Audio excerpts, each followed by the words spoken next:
39세 이하 가구의 평균 순자산이 2억 2천만 원이라는 통계가 있습니다. 근데 이 숫자를 보고 고개를 끄덕일 수 있는 사람이 과연 얼마나 될까요? 주변 친구들한테 물어보세요. 2억 있냐고. 아마 대부분 없다고 할 겁니다. 통계는 맞는데 내 현실은 완전히 다른 느낌일 겁니다. 오늘은 이 괴리감의 정체가 뭔지, 그리고 왜 2030 세대가 돈을 모으기 힘든 구조에 놓여 있는지 이야기해 보겠습니다.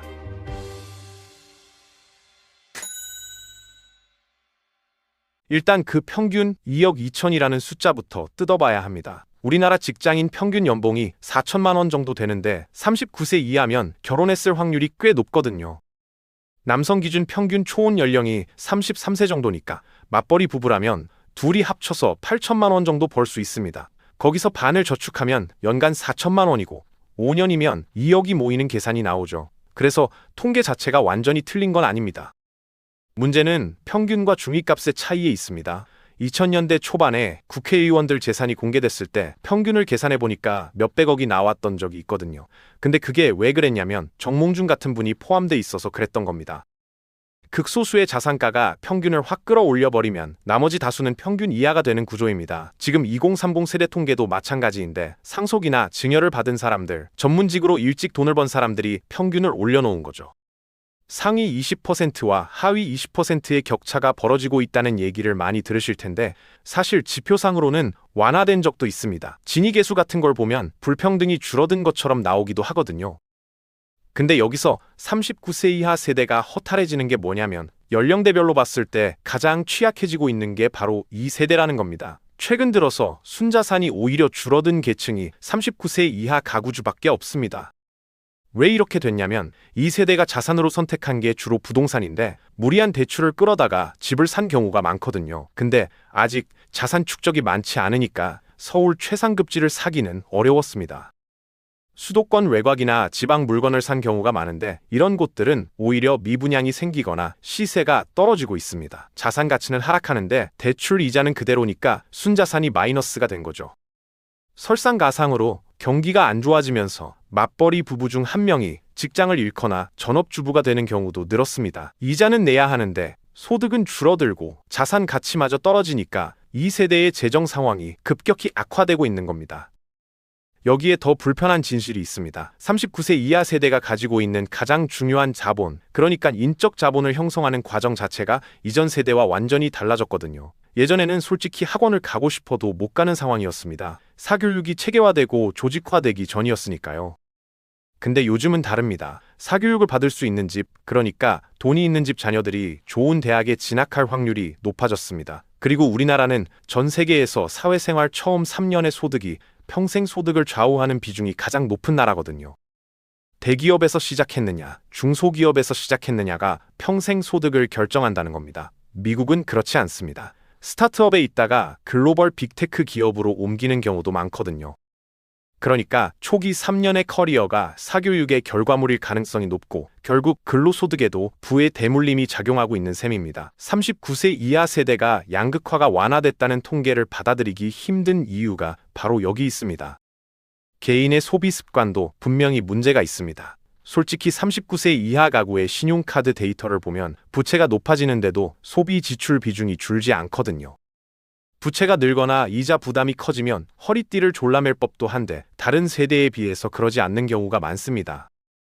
이게 왜 이렇게 됐냐면 인스타그램을 비롯한 SNS 때문입니다. 스토리 올려야 하고 맛집 가서 사진 찍어서 피드에 올려야 하니까 소비가 생기는 거죠. 전통 맛집 재래시장에 가는데도 풀 세팅하고 가서 예쁜 옷 입고 사진 찍어야 하는 겁니다.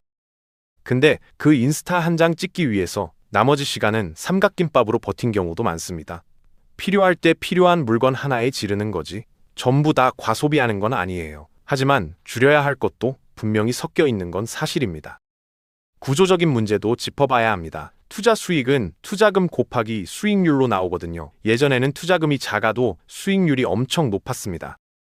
국가 경제 성장률이 10%에서 15% 넘게 달렸고 은행에 적금 들어도 이자율이 10%대였거든요. 재형저축이라고 불렸던 그 시절에는 진짜 몇 년 지나면 돈 모아서 집 샀다는 소리가 나왔습니다.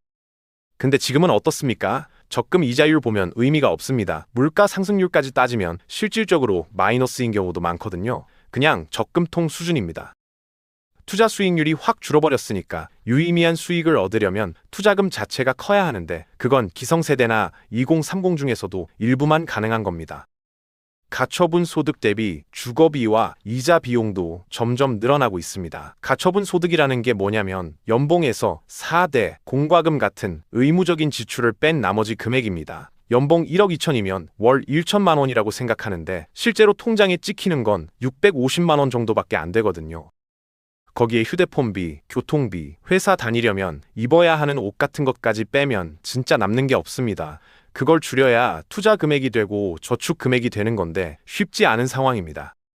원래 글로벌 기준으로 월급에서 주거비는 30%가 맥스였습니다. 미국도 대출해 줄 때 주거 관련 비용이 소득의 30% 넘어가면 더 이상 안 해주는 게 원칙이었거든요. 근데 요즘 국제사회에서 분위기가 많이 바뀌었습니다. 의미 있는 대도시에서 살려면 주거비가 40%까지 돼야 한다는 거죠. 대도시의 월세와 관리비가 너무 올라서 30%까지만 대출해 주겠다는 건 젊은 세대더러 대도시에서 살지 말라는 얘기랑 똑같은 겁니다. 다른 나라 청년들도 마찬가지로 어려운 상황입니다. 프랑스에서는 젊은이들이 폭동까지 벌였거든요. 얼굴도 한번 못 봤던 나이 드신 분들의 연금을 왜 내 월급에서 절반 가까이 뜯어가느냐면서 시위가 벌어졌습니다.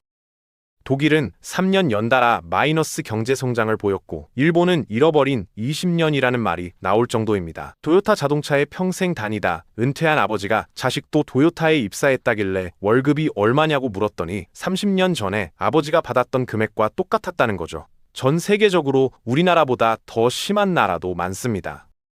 그렇다면 돈이 없으니까 못 모으는 거냐, 못 모으니까 돈이 없는 거냐, 둘 다 맞는 말입니다. 경제 성장률이 0%에 가까워지니까 투자금이 커야만 투자 소득도 커지는 경로만 남은 겁니다. 돈이 돈을 만든다는 얘기가 현실이 된 거죠. 여기서 꼭 기억해야 할 게 있습니다. 돈은 모으기 전에 그 돈이 생기면 어디에 투자할지를 미리 정해놔야 합니다. 1억이 없어서 돈 공부를 안 하겠다고 생각하면 안 됩니다. 1억이 생기기 전부터 시뮬레이션을 머릿속에 돌려야 하거든요. 딱 돈이 생기자마자 바로 투자로 이어지는 흐름이 있어야 기회비용을 놓치지 않습니다. 1억을 1년 동안 은행에 그냥 넣어놓으면 그 사이에 생기는 손실이 얼마인지 생각해보세요. 종자돈을 모으는 기간은 정말 쉽지 않습니다. 근데 그걸 반드시 해야 그 다음에 돈이 돈을 버는 재미를 느낄 수 있습니다. 재미가 생기면 자꾸 그쪽 공부를 하게 되고 선순환이 시작되거든요.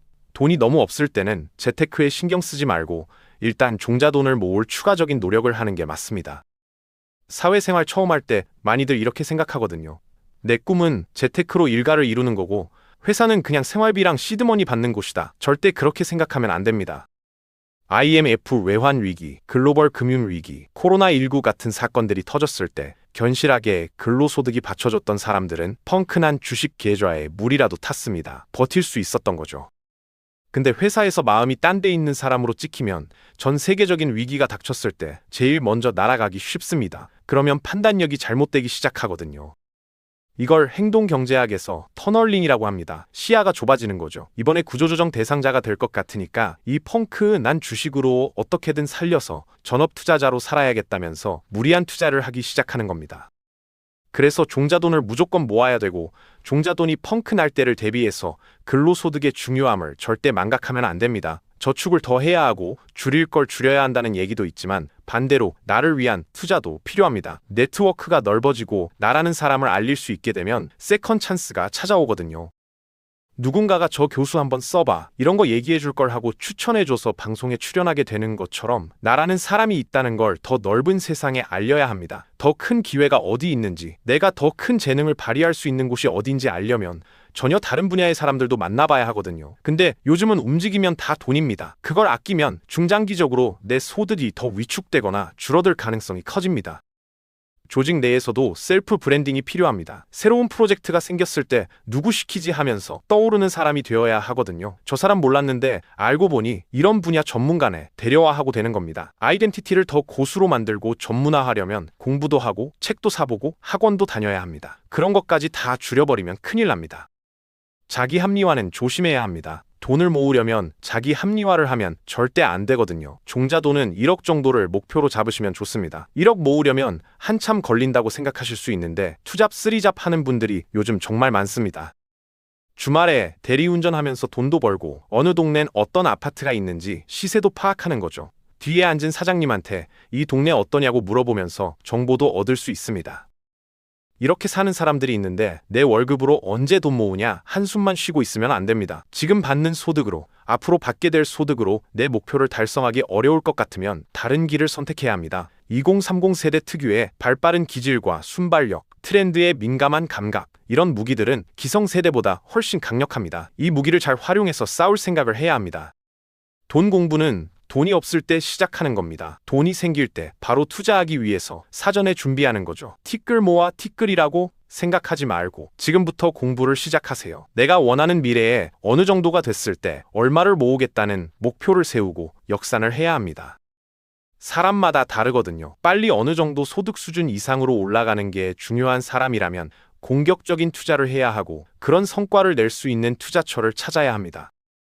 나 자신을 알고 내가 원하는 게 뭔지를 먼저 찾아야 합니다. 옆에 있는 사람이 뭘 한다고 따라하는 건 중요하지 않습니다. 구조적으로 어려운 건 맞지만 그 안에서도 길을 찾는 사람들은 분명히 있습니다. 레알 경제는 이렇게 우리가 매일 스쳐 지나가는 일상 속 이야기들을 감정이 아니라 숫자로, 막연한 인식이 아니라 구조로 풀어드립니다. 다음 영상에서는 또 하나의 당연했던 현실을 조금 다른 시선으로 함께 들여다보겠습니다. 구독과 좋아요는 영상을 제작하는 데 큰 힘이 됩니다. 여러분의 소중한 의견도 댓글로 남겨주세요. 감사합니다.